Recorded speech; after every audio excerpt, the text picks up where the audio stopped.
If I were a Democrat, what I would be saying is, look, Democrats have won 5 of the last 6 presidential elections. Turnout and participation is 12% higher in battleground states than in non-battleground states. Minority voters are overwhelmingly and disproportionately located in states that are not battleground states. So African-American voters in Louisiana, Hispanic voters in California. And that drives participation downward. The National Association of Secretaries of State did a study into voter non-participation to sort of understand why people don't show up to vote. And not surprisingly, the main reason people give for not showing up to vote is they don't think their vote matters. And what way to show people their vote doesn't matter than having a presidential campaign that only actually functions in 4 or 5 states. So again, going back to the minority issue, if I'm an African-American voter in Louisiana and it's 7 p.m. and I'm getting off of work and I can either go stand in a voting line and cast a ballot, but it may take me 3 hours to get to the front of the line, or I can go home and make dinner for my kids, look, my state's pretty much going to go to whoever the Republican candidate is anyway. A Republican would tell you, look, well, let me finish the Democratic side first. There are Democratic voters in Texas that I would like to actually talk to instead of just ignoring them every 4 years and hoping that eventually there's enough of sort of an increase in diversity in Texas that the dynamic shifts on its own. Or, so I think that would be, those are the sort of main reasons that I give. On the Republican side, they look at it as, they are, and forgive me for not being as versed on the Republican arguments. I don't speak Republican all that well. But they look at places like New York. Both Romney and John McCain carried Staten Island. There are Republicans in New York City for as soulless and godless a place as New York City may be seen as to Republicans. There are people there that they would like to be talking to, and they sort of look at the sort of the kind of untapped resources in those cities the same way that we look at the untapped resources in the middle of the country. I was having lunch with the governor of Missouri, Jay Nixon, and he said, one of the things that kind of blows my mind is that when I was elected governor of Missouri, the Democrats had governorships of Oklahoma, Indiana, Ohio, Louisiana, Arkansas. He said you couldn't throw a rock without hitting a Democratic governor. But now, he said, he is sort of surrounded, and it's because there's been this coastalization of the Democratic Party. But there are still Democrats there that, make no mistake, I would like to talk to. But I think, we could sort of argue until we're blue in the face whether it will benefit one party or the other. And I'm always very cautious with Democrats who get very, very excited about it. And I say, make no mistake, one day a Republican candidate will get more votes than the Democratic candidate for president. And that guy should become president of the United States, by all means. There should never be an instance in which someone has what amounts to the opposite of a mandate walking into the White House. That person really should carry a majority of the American voice behind him. But I think the Republicans believe this is a center-right country. The Democrats believe this is a center-left country. But at least it doesn't come down to gaming the electoral map one way or the other. The other sort of virtue that I think both sides see to it as, Republicans will deny that voter suppression exists and will instead talk about voter fraud. Democrats will deny voter fraud exists and instead talk about voter suppression. In either case, national popular vote helps with that. Right now, from a Democratic perspective, you look at things like voter ID or eliminating Sunday voting, which happened in the state of Ohio. Every time you do that, you chop a little bit off of the Democratic voting bloc. And maybe it's 0.25% on this sort of proposal and another 0.5% on this proposal. Cumulatively, in a pool of 150 million votes nationwide, that doesn't do a whole lot. It's a drop in the bucket. But if you can keep 10,000 people from voting in the state of Florida, that's a pretty loud statement. And you can change the outcome of a national election with less than 600 votes, as we found out in 2000. So, there becomes a sort of incentive to game that. From the Republican side, the Republicans tend to think that we're, going through graveyards and registering new voters in Chicago and Brooklyn. But in the same, and I think I'd sort of make the same argument to them, is that, look, if you're really concerned about voter fraud, the national popular vote helps with that too, because it dilutes the impact of any sort of gamesmanship and instead says, look, you no longer have an incentive to go and get 5, 10, 15 more votes, or 5, 10, 1,500 more votes in a state like Florida, because ultimately it's just it's a whisper in the wind. It's not really going to have a strong enough impact to do that. Now, it doesn't mean that you're not still going to have those same efforts that are going to affect governor's races and Senate races and House races and all on down the line. But at least this takes the one step of sort of isolating the presidency from that. So, to go back to your sort of beginning question, I would argue that this would be very good for Democrats. But the Republicans that are involved with this, and the Republicans who've come around on this issue in the last few years, would argue quite differently. I mean, we have Newt Gingrich and Howard Dean who have signed joint letters, or Nancy Pelosi and Tom Tancredo. It's sort of, and I think one of the weird things that the experiences that I've had is we've gone into places like Georgia and really tried to start working harder on Republican states, is the Democrats ran the bill 8, 9 years ago when they thought it was a great idea. Now all of a sudden Republicans are picking up the bill and sort of getting more enthusiastic about it, again, more because of the policy issues. Now the Democrats are going, wait a minute, why is that guy? They just could never have imagined a scenario in which they were on the same side as some Republican that they found personally repugnant and just hate the idea of being on the same side of. And so one of our sort of challenges is saying, look, believe it or not, this makes sense for all of you. It's going to help, I'll tell you it'll help you more. You'll say it'll help you more. We'll be completely transparent about it. We will still have Democratic candidates and Republican candidates who get more votes than the other in any given election, but they're at least going to have to construct a platform that they are comfortable running on in all 50 states. So it's a very long answer to a very short question, which I wish I could have said it's going to help Democrats. But truthfully, I think if in the short run it helps Democrats, what will happen is the Republican Party will sort of do what it needs to do and sort of reformulate and select candidates that'll make it competitive. But it'll make them competitive in all 50 states instead of 3, 5. Yeah, so maybe I should move to Chicago so I don't lose my vote when I die. But I had 2 questions. One is, what kind of progress are you making on getting the rest of the states to come around, or enough states to come around to make it happen?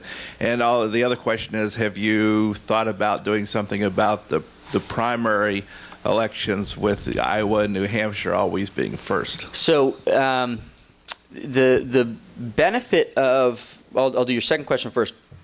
We're trying to be as focused as possible. To be honest, our voting system in the United States is terrible.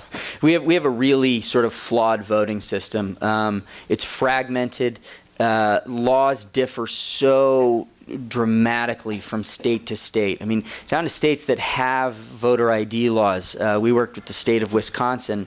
They had issued a voter ID law and defined voter ID as any picture identification that was put out by a government entity. However, the University of Madison, Wisconsin student IDs didn't count because they didn't have expiration dates on them. So we had to work with the University of Madison, Wisconsin. Well, they're young students. They tend to vote one way. The governor was the other way. But we had to get the university to reissue student IDs to the students so they could actually show up and vote. There are other states like North Carolina that actually have sort of penalties associated with voting in the college town instead of voting back home where you came from. So, there are a million different issues around the way our elections work that I think we would all like to dive into. So we're staying as focused as we can on the national popular vote. The primaries, our current bill does nothing to change. That is and probably will remain a third rail in American politics for a long time, because no presidential candidate wants to go into Iowa saying, hey, Iowa's not that important after all. In terms of progress, so we've passed 11 states for 165 electoral votes, 61% of the way there. The states we're working on are almost universally states that are forgotten by presidential elections. So, and there's some sort of mechanical concerns that we look at too. A state like Texas should pass this law. That they have all the same reason as a a big red state like Texas should pass it just the same way as a big blue state like California, just the same as a small red state like Wyoming or a small blue state like Vermont. But the problem in a state like Texas is they have a legislature that comes in once every 2 years, and they're in session for like 8 weeks. So there are sort of just kind of mechanical things. So we'll focus on states where we have at least sort of a 5 or 6 month legislative session. Ohio, Florida, Colorado, Virginia tend to be a little bit harder for us because they are battleground states and because they are states that do arguably benefit from the current system, although you can actually get into a whole different conversation about how it really disadvantages those states.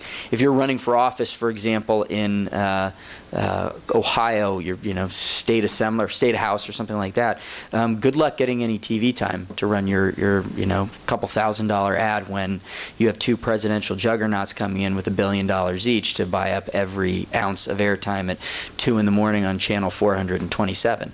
So so the states we're focusing on now are places like Missouri, Georgia, Arizona, Tennessee, and then some other sort of three-way blue states. I see three-way blue meaning the governor and both chambers of the legislature are Democrat.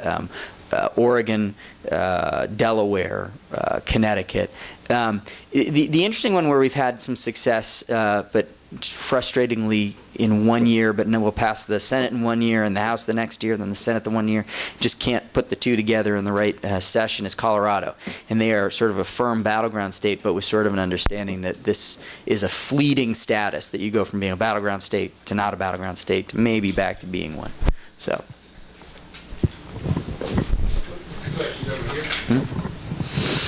Hi, my name's Byron. I'm a little confused. This bill would have to be passed at the state level in each state? Right. So it is a state-by-state bill. So, go ahead. Well, if that's true, and I understand that correctly, why not put the same amount of effort into either abolishing or reforming the Electoral College? Sure. Yeah. Sure. So the Electoral College, believe it or not, actually serves a purpose. I mean, it's sort of a rubber stamp in function, but if we were to abolish the Electoral College, we'd instantly federalize elections. So states would no longer have control over how votes are counted, which I think in sort of the checks and balances system, the idea was creating a buffer between the federal government as it was elected and the states that had the control over the elections themselves.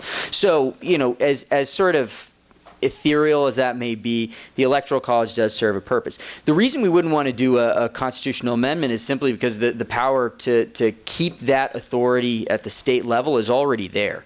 So I mentioned before, Article 2, Section 1, it is one of the most clearly enumerated state powers in the Constitution, saying you have the authority to decide how these electoral votes are awarded.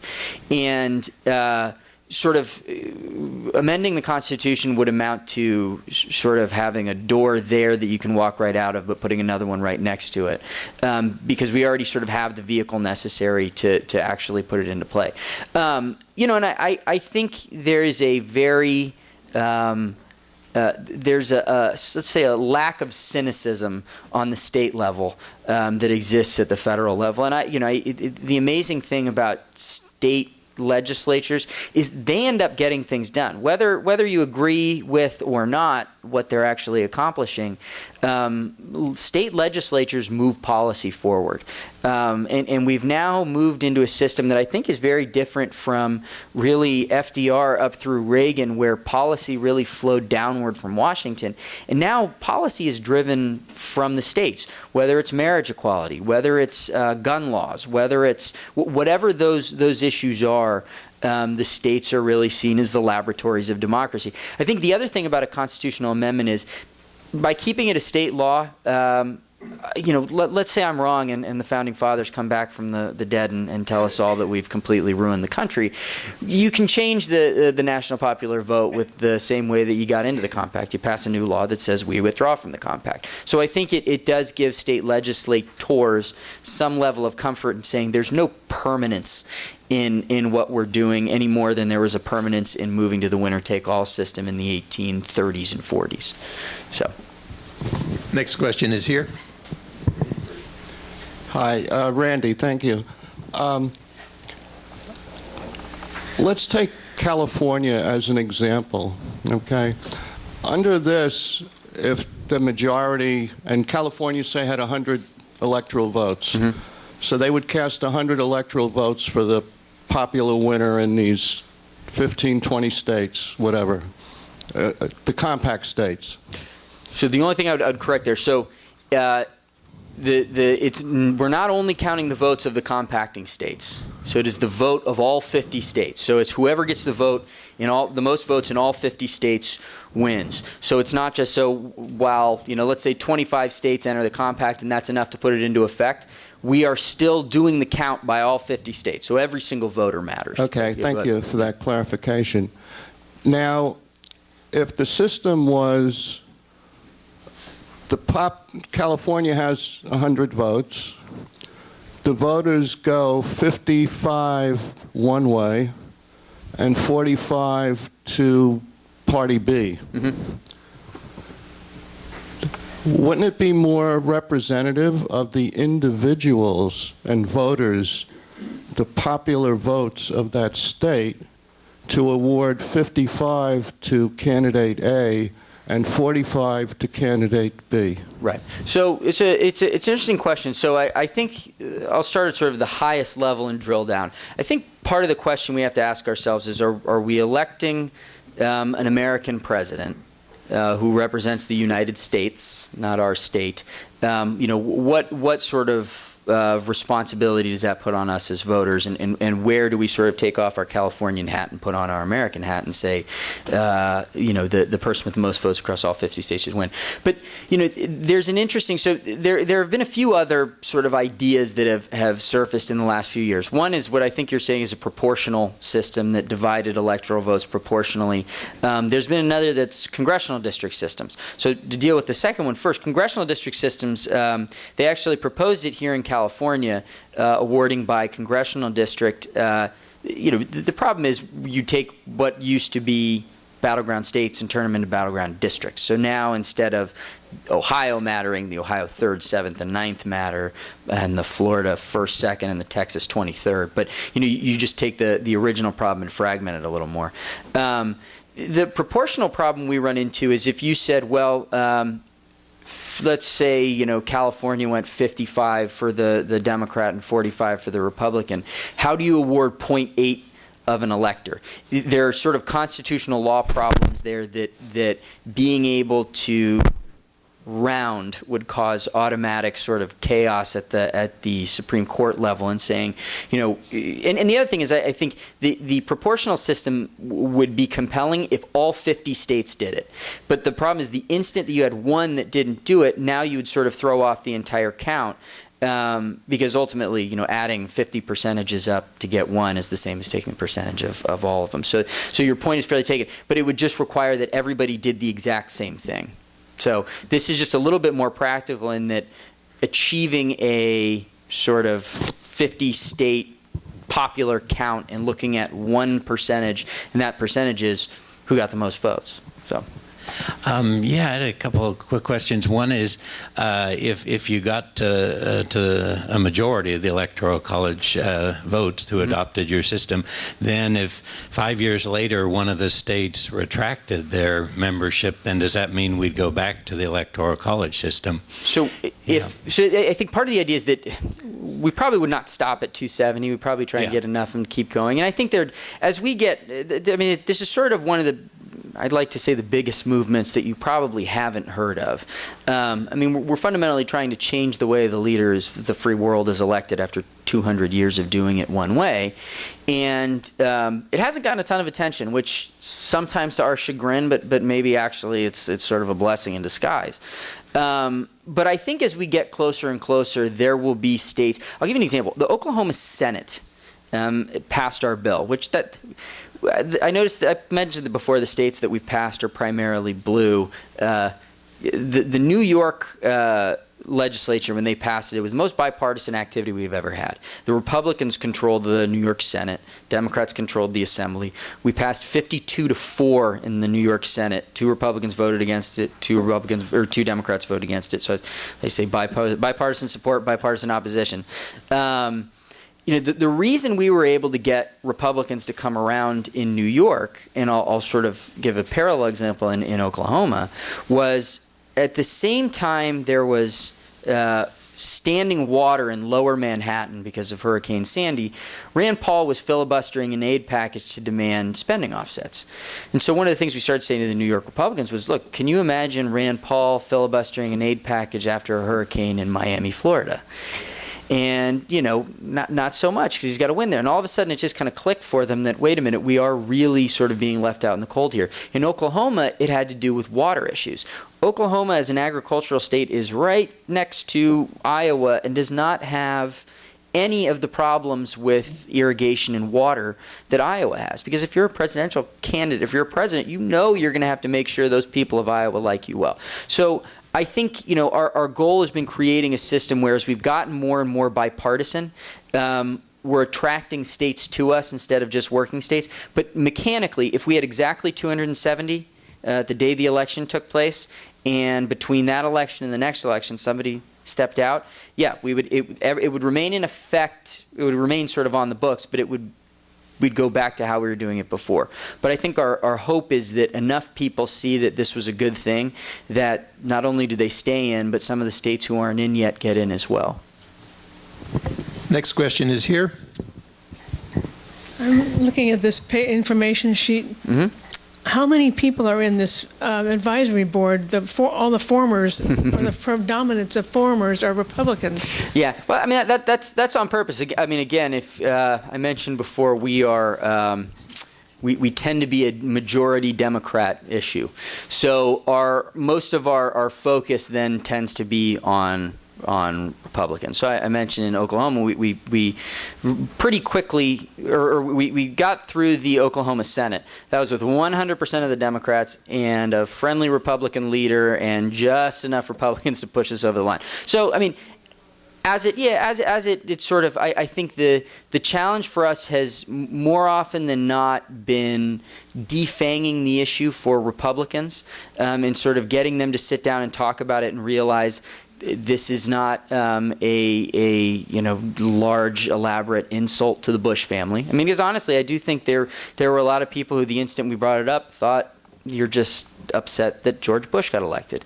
I might be, but there are a bunch of other people I work with that are not, that worked on that campaign, but just see sort of a fundamental problem with that campaign. So, yeah, I mean, more of the advisory board tends to be Republican, but, at the same time, the sort of labor unions that have been helpful to us, the sort of Democratic leaders that list is long as well, but we try to keep as many partisan boogeymen on either side away from it as we can. I don't see another hand, so I'm going to make a comment. I'm a yellow dog Democrat, but I was really, really annoyed at Jimmy Carter when he ran against Reagan. I was out knocking on doors when they conceded. Mm-hmm. And it affects down ticket, as you talked about, issues. And it just annoyed me no end that he did that. Mm-hmm. Should have had some consideration for those of us out here. Right. The other comment is that I'm a yellow dog Democrat, but I do care about the rights of those that vote on the other side. Mm-hmm. And in most parts of California, as one local politician put it, being a Republican and voting Republican, California is like being like tits on a bull. They are entirely irrelevant. Mm-hmm.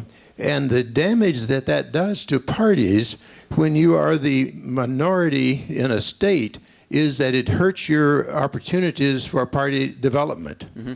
And so in many cases, and I think that's bipartisan, in whatever the state is, you're hurting if the in this situation. Yeah, I think I would say if I know the Ohio Democratic Party chairman very well. He comes out here and he fundraises, and if you call the Mississippi Democratic Party, the executive director answers the phone.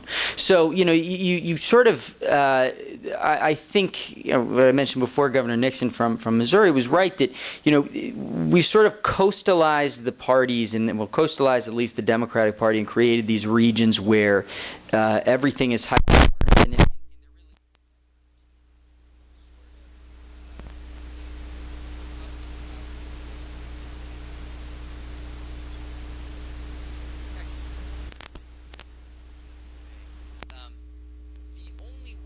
To really address that problem, at least from a presidential election standpoint, is make sure every vote matters in every single election in every single state. And I think what National Popular Vote does is it turns the presidential election into one big governor's race. We don't elect Republican governors like Duke Majian or Arnold Schwarzenegger because they're overwhelmingly popular in San Francisco, San Jose, Los Angeles, Sacramento. It's because they're doing okay in those places, but they're beating Democrats 90-10 in the rural areas. The same thing, you can look at New York. They don't elect George Pataki because he's waltzing down the Avenue of the Americas. He is winning in upstate New York and really competing for every vote he can get in the city. And I think you can ask people who've run for these offices and lost them what happens when you just sort of rest on your laurels and say, well, we've got all these Democrats in the big cities, which, by the way, if you add up the 50 largest cities in the United States, it accounts for 15% of the population, 1-5. So most of America, the vast, vast majority of America is in the rural, suburban, exurban parts of this country. So when you're running for governor, you see gubernatorial candidates go everywhere. They are certainly going to try to drive their votes out in their strongest areas. They're going to try not to get killed in their weakest areas, but they're going to fight for everything in between. What they're not going to do is cleave off whole portions of the map and just forget about them entirely, which is what we force presidential candidates to do. Even in states like Ohio, you look at where they go, and they're not just going to Cincinnati and Cleveland and Columbus. They're going to Lima, Ohio, which, get out your maps. Or Lebanon, not Lebanon, to be correct, Lebanon, Ohio. Or places like Van Meter, Iowa, population 1,010. Hillary Clinton did a presidential campaign event in Van Meter, Iowa, President Obama did a presidential event in Van Meter, Iowa, because those 1,000 votes matter. And so I think, I'll add one more point to that. If you look at big states versus small states, if you had sort of the same high school civics teacher as me, you might have heard, well, the Electoral College is there to protect the small states, and if you take this number of people and divide it by this number of electoral, none of that is quite shapes out to be true. Small states are as marginalized as big states in this. It really sort of comes down to, are you right on the border where a tiny investment of capital can push the election one way or the other? So if you look at there's 12 small states that have either 3 electoral votes or 4 electoral votes. 6 of them are Republican. States like Wyoming, states like North Dakota, South Dakota. There's 6 small blue states like Vermont and Rhode Island and Delaware. Altogether, they have twice the population and twice the number of elected, but have about 40 electoral votes between those 12 states. Not a single dollar or a single campaign event was spent in any of those states. Yet Ohio, with 20 electoral votes and half the population, accounted for 1 out of every $5 spent and 1 out of every 5 campaign events spent. Now take a state like New Hampshire, which is the one of the 13 small states that actually is a battleground state. It's sort of purplish. $35 million was spent in the state of New Hampshire. So presidential campaigns go where there are votes to be won, just like presidential candidates go to places like Van Meter, Iowa. And, you don't just see Jerry Brown campaigning in San Francisco. He pretty much has to go everywhere. So I think what happens is we see a presidential map that looks a little bit more like a governor's race where you're not going to win everywhere, but you're going to have to compete everywhere. Hi, I'm Brandon. I'll make this quick. Like Paul, I'm a Democrat at a cellular level, but I support your bill not because it will help Republicans or Democrats, because I think it's right for democracy. I'm more concerned with democracy than I am party. We're humanists, which means we're very action-oriented. What can we do? What can I do to help this happen? Well, I think, If we'd been having this conversation before the state of California, California takes way longer than we thought it would to get it done. I think the biggest thing is the more that this is a known debate, the more people that we have who are talking about it, and fortunately or unfortunately, depending on how you look at it, social media and email and things like that give us a lot more of an opportunity to have a broader discussion now than we used to. Every bit of that helps. I would say I think one of the biggest things that is harming our democracy, and as I said, I'm a Democrat who part of me hates to sort of throw the media under the bus here, but we have a very conflict-driven media. What is most when the public airwaves were first given to ABC, NBC, CBS, it was with the understanding that 1 hour out of every single day would be dedicated to non-biased, non-commercialized news. Most people don't get their news that way anymore. They get it from network news, which gets money from its advertisers. They get it from newspapers, which gets money from its advertisers. Same with talk radio. And it's also lightning fast news. I had a nice experience not too long ago where there were some guys in hazmat suits on Pier 39. And so immediately Twitter had reported that there was a terrorist attack on Pier 39.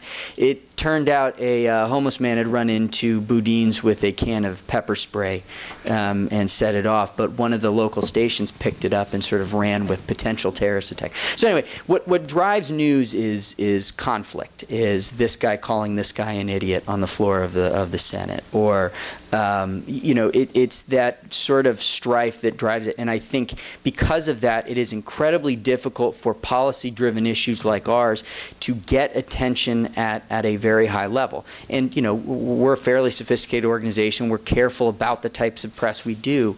But I think what will ultimately sort of drive this across the line is when voters make their representatives feel like this is something that they are paying attention to, and therefore their legislators should pay attention to as well. Because ultimately, every legislator in the world is afraid of their shadow. We say 5 emails to a state legislator is like an earthquake. They don't get 5 emails and too many bills, but if they can get 5 or 6 or 7 on our little obscure arcane issue, it does matter. So, yeah. We've got time for a couple more questions, and we have 2 more to ask those questions, so they'll need to be fairly concise, and then follow up at the speaker's table if your question doesn't get answered. Sure. I'm a little confused here. So I understand you're not supporting the winner take all. Mm-hmm.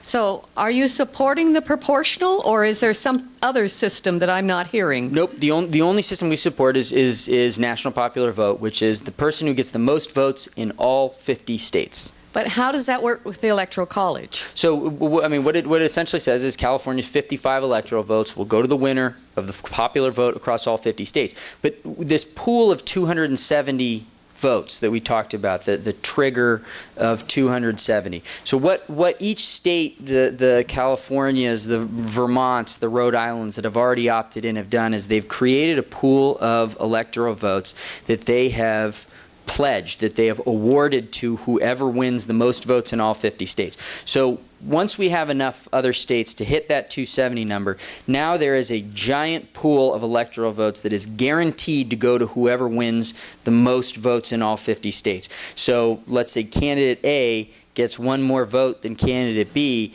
Now they will receive 270 electoral votes on top of whatever votes they won, which automatically guarantees them the White House. So you would guarantee that whoever gets the most votes will get a corresponding huge tranche of electoral votes that will guarantee them the White House.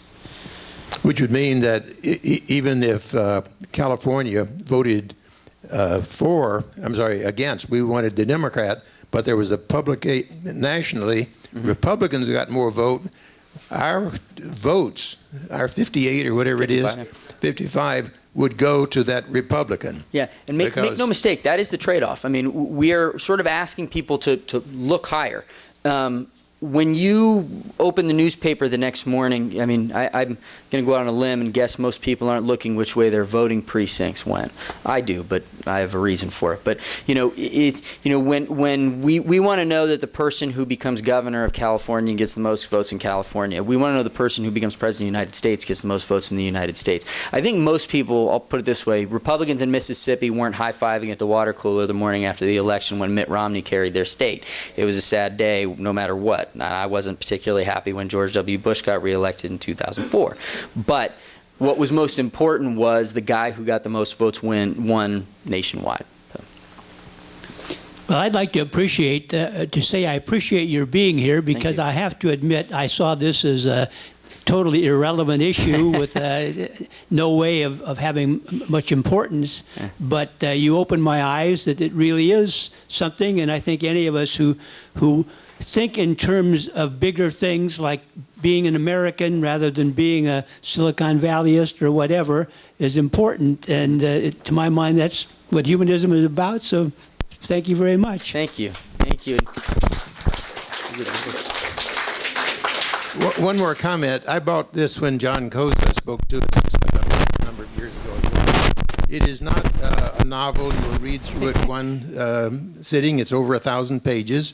But it has a lot of really, really good stuff in it as a resource.